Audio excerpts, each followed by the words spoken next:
For today's Monday makeup lesson, I'm going to show you how to create a classic smoky eye. It's one of those looks that looks so good on so many people, and I have lots of tips and tricks to show you guys to make sure it works perfectly for you. So let's get started. The first step to a perfect smoky eye is to make sure you're priming the lids, and you can use eyeshadow primer or concealer, but you really want to make sure you're completely covering the lid from the lash line up to the brows to create a blank canvas. This is to disguise any discoloration that we might naturally have on our lids and also give the eyeshadow something to hold on to. So you actually want to leave your eyeshadow primer or concealer just a little sticky. This will actually grab hold of the shadow. However, I do have a little trick to make sure you also get a good blend, so we'll get to that in a second. With any eye makeup look, the main areas of the eye would be the crease area, and the crease area is really important in a smoky eye. If you think of what smoke is, it's that deep dark color that then fades into nothing, and the crease area is where that fading into nothing happens. The crease area is basically where the lid creases into the eye shape, but it stops just underneath the brow bone. And of course, you have the lid as well. And for a smoky eye, I actually divide the lid into an upper and a lower part. Now, as far as eyeshadows go, I've created a little smoky palette for us, and you want to adapt this to work with your own skin tone. So the first shade is what I refer to as the base shade. So this is very similar to your own skin tone, could be a little lighter. We then have our contour shade. This should be a few shades darker than your own skin tone. And then you have your mid-tone, and your mid-tone is probably the most important. A lot of people refer to this as the transition shade. This is somewhere in between the base and the contour. That's why I call it a mid-tone, because it's a middle tone. And then we have our smoky shadow. So our smoky shade is basically whatever type of smoky eye that you want to create. I'm going to create a black one. So let's get started with this look, taking a blending brush and our base shade. And this is my little trick to get that perfect blend. We're basically going to start at the crease of the eye and then work up underneath the brows. So you want to pack on this base shade to create a silky powdery effect, but avoid the lid. We want the lid to stay a little tacky from the concealer and the primer, but we want that crease to be really powdery, really easy to blend over. By applying that powder, we're basically going to create an easier, softer blend. Remember how I said concealer and primer gives the shadow something to hold on to?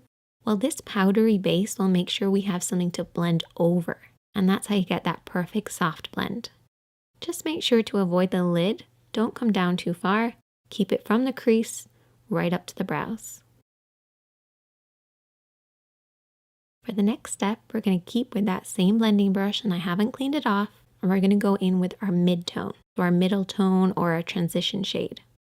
And we're going to start over everything that we've already applied, but we're going to stop under the brow bone. So the first shadow went from the crease right up underneath the brows, avoiding the lid.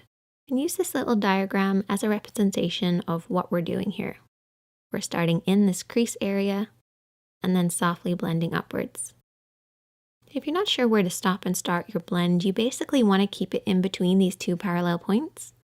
It looks really complicated, but it's basically using the edge of your eye, nose, and brow on one side and then creating a parallel line on the inner corner. If you blend outside the lines, don't worry because you can always clean up at the end.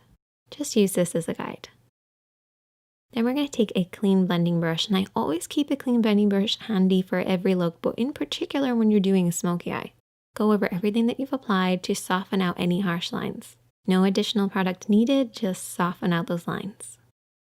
Now we're going to move on to applying the contour, and I need you guys to take a brush that's got a lot of control in it. So maybe a flat brush or a pencil brush or a brush like this, which is somewhere in between. It's one of my favorites. And picking up a little bit of that contour shade, which is one of the darker shades from this palette, we're going to apply this all over the lid area. So I want you guys to keep this just to the lid, bringing it up to where that mid-tone starts in the crease, but don't go beyond that point.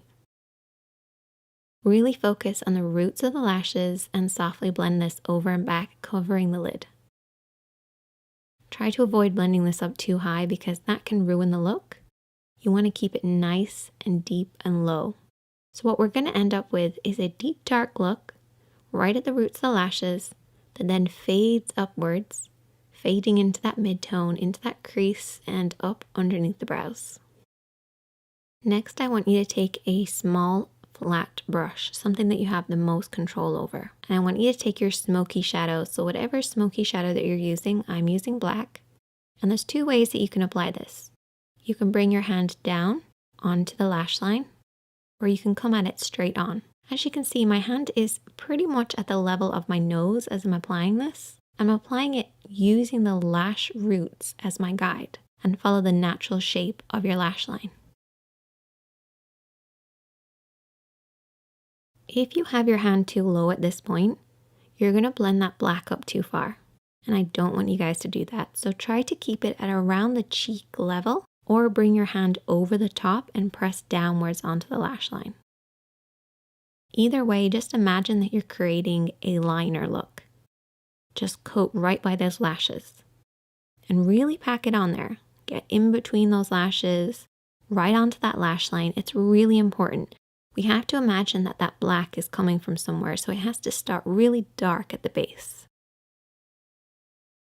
Now for shaping wise, I like to have it slightly thicker just in the center. It's almost like an oval shape. This will create that classic round shape that you get with a smoky eye. So it's slightly tapered on the inside and the outside, and highest in the middle. Before you go any further, what I want you to do is take your fingertip and really press on that pigment. Push it right at those lashes. No smudging, no blending, just pushing that on there. This will remove any fallout while also making sure we're really packing that pigment right at the roots of the lashes. Once you've done that, you can then take your small blending brush or a pencil brush and softly and lightly smudge this out. Watch for your hand placement here. What I want you guys to remember is that if your hand is low, your blend will be high. And that's good at the start because we want to bring that black from the root of the lashes upwards to about the halfway point of the lid. But if you keep your hand this low throughout the entire smudging process, you're going to end up pushing it up too high. Bring that brush slightly upwards. As you start to smudge, regain control over that brush and very softly sweep over and back. And this will prevent you from blending it up too high. You do not want it to surpass the lid and get into that crease area, depending on the look that you're doing, of course, but particularly for a classic smoky eye. Keeping it nice and low by the lashes is the best way to get that classic look. I usually split the lid into two sections, so I have a lower part and an upper part. I'm making it sound really complicated, but it's actually not that complicated. But if you learn these techniques, it will become easier, even though it sounds like I'm making it harder than it is. The next step is really important, and it's to really darken in between the lashes. So apply a pencil liner on your waterline, which is the upper tight line of your lid. What I like to do is just look down in a mirror and just kind of push upwards between the lashes. This will create that dark smoky look. You have to imagine where this smoky depth is coming from, and it should be coming right between the lashes. So try getting that pencil right in there. Another important thing is to coat those lashes. I actually brush my lashes downwards to make sure it's really dark right at the roots. Once again, to create the illusion of the depth coming from the lash line. Essentially, it looks like we just have really thick lashes. If you want to go an extra step, you can always apply invisible liner. If you watch my videos a lot, you'll know that I've talked about this. It's basically lining very, very thinly right between your lashes, as close as possible. And I also went ahead and applied some falsies. Once again, this creates the illusion of a deep, dark look right at the roots. So that's pretty much all of the work done, but we've still got a lot of work to do. You have to clean up underneath the eyes because keeping it as clean and bright as possible will create that contrast with the smoky eye. So don't neglect doing this. You also want to clean up underneath the brows by taking a little bit of the base shade and a small brush and applying this on the brow bone. We have already applied this, but reapplying it will actually brighten this up. And you can also pop a little bit of this shadow on the inner corner of the eye too. I like to imagine that the smoky eye is coming from my lash line and you don't have lashes right in there. So try brightening ever so slightly. Finish off with lots of mascara to balance out the top. And there you go. A classic smoky eye, and you can use these techniques to create any number of different looks.